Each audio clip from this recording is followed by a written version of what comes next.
எங்கள் வீட்டில் எல்லா நாளும் கார்த்திகை, எங்கள் நிலவில் என்றும் இல்லை தேய்பிறை.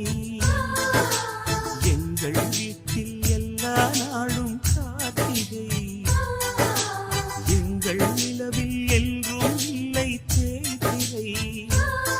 கிளி கூட்டம் போல் எங்கள் கூட்டமே இது ஆனந்த பூந்தோட்டம்.